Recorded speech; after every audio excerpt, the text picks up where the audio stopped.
No, he's going to be, he is the PowerPoint.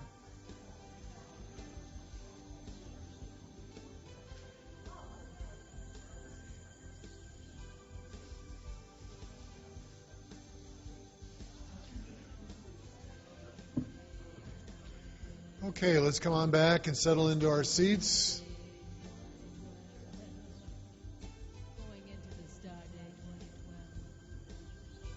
2012, we will know another existence that we have. It's part of the ongoing endeavor to bring a diverse amount of information here.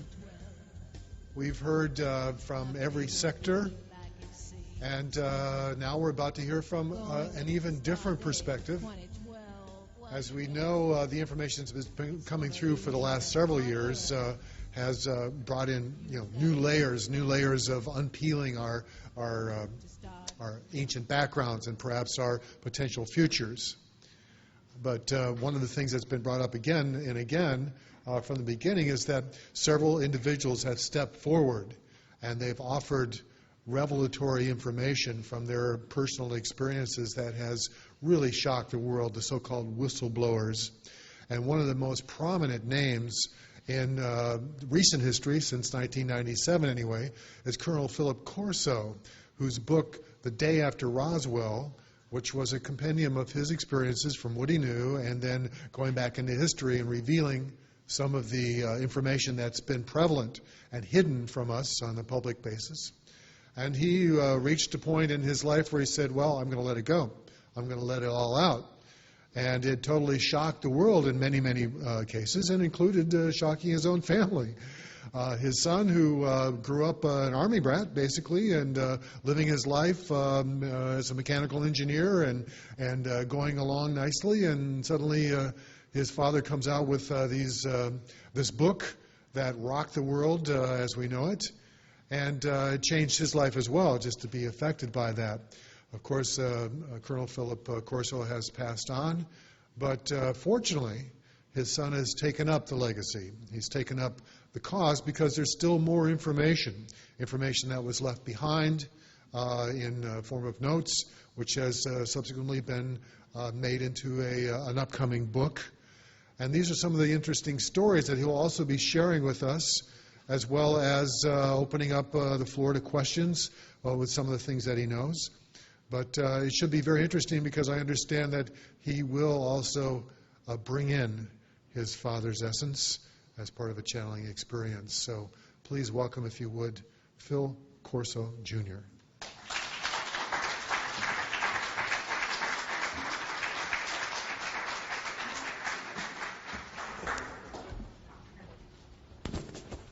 Is this on? Aloha. We took a ride around the island today on a Harley, my wife and I just tell you, it's a beautiful place. You ought to try it. Not on the Harley maybe, but a lot of friendly people, and the terrain is beautiful, and we really are thankful to be here. I wanted to start off for about the first 15 minutes explaining how the book almost never was. I think most of you, I guess, have read it. A show of hands of who's read the book, and then I'll understand better. Okay, very good. That's about half of you, I guess. My father, before 1992, if I ever mentioned UFOs, which was a favorite subject of mine, he would flat deny and say that I shouldn't be bothered with such things. I'm going to go back slightly further than 1992. Go back a couple more years, and I had a very good friend that was named Captain David Shear. Captain David Shear was a tall, thin fellow, black belt in karate, very exceptionally good in defense.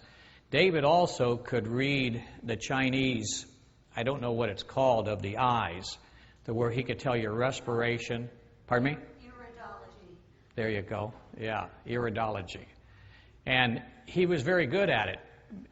He would take people that had that were very sick, and he would purge their bodies for about 3 months on special juice diets and such. And most of these people really recovered from being quite ill. Anyway, we were sitting and having lunch in Denny's down in Lantana, Florida, and I always was quite upset at my dad about him taking away my UFO pictures that I took as a kid. And he would constantly deny these pictures, that they were phony, don't show them to people, don't bother with them, and such like that.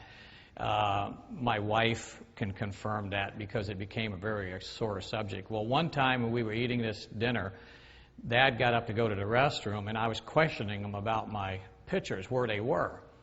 And he always said, well, I gave those to Gene Dixon, you know. And I said, well, get them back, you know. And David says, you shouldn't talk to your father that way because his respiration just went up to so-and-so and his heart rate and so-and-so and so-and-so. And he could tell just by looking at his eyes. So I knew my dad knew something. Anyway, in 1992, Father was sitting there. I ran a little business called Marine Electronics Wholesalers. And Dad would sit behind a desk while I went out and worked on yachts and installed electronic gear. Once in a while, he would snap up from behind and stand there like this and say, yes, sir. And President Reagan would call him on the phone, and I wouldn't believe it was him, but it was. And he would ask his advice mainly on Russian affairs, since Dad did actually start Colonel North's job, or originated, and that was liaison between Chief of Staff and Capitol Hill. Dad would sit there behind the desk, and I said he would be bored. And I said, well, why don't you start writing your memoirs? He did. We shopped his memoirs, which is now we call The Day After Rome, but it's never been published yet. And we shopped these for 17 turndowns. Nobody's interested in a colonel's, you know, war careers or otherwise. It just, we were told war movies are not popular. It's not what Hollywood's doing now. George Knapp, a ufologist in Vegas, he saw one of the books that had been sent out trying to get this published. And he noticed one paragraph in the book that says, when I was in R&D between 1960 and 1963, I saw UFO material and put it out to the public and stuff. And it was just a very short blurb in a paragraph. So George, of course, George Knapp, you know, bang, that was his subject, and came back and says, can you elaborate on that and start sending us more material? Well, my dad is one of the very strangest people I've ever met. And he had almost total recall in photographic memory, and that's what made him such a good intelligence officer. So he began putting almost all of these facts together without any notes. And he's so good at it that when he would speak, I would tell him, Dad, tone it down. You don't have to say what color tie that guy had on 25 years ago, you know. And but that's the way he was. And so anyway, the book, you might say, evolved. And it came, a producer named Neil Russell picked this up in Hollywood. And Neil, he hurried it. And the book was actually put to Simon & Schuster through Bill Burns, the co-author of the book. And it was done so quickly that my dad didn't have a chance to proofread it. There was no legal done on the book. And most of you people that have published books will realize that a legal is very necessary to have done on a book. Simon & Schuster was afraid it would be squashed if they didn't, bang, rush it out. Fastest book they've ever printed and got out to the public. The first part of the book had forward by Senator Thurman down here. And boy, was that a mess, let me tell you. He was coming home from Neil Russell's place in Hollywood, and I got a phone call from Senator Thurman's administrative assistant. And he says, we're going to sue you, we're going to sue your dad, we're going to sue everybody. And I said, well, what for? And this was a woman. And she was saying, well, because your father did not have Senator Thurman's consent. Well, it ended up that not only did he have his consent,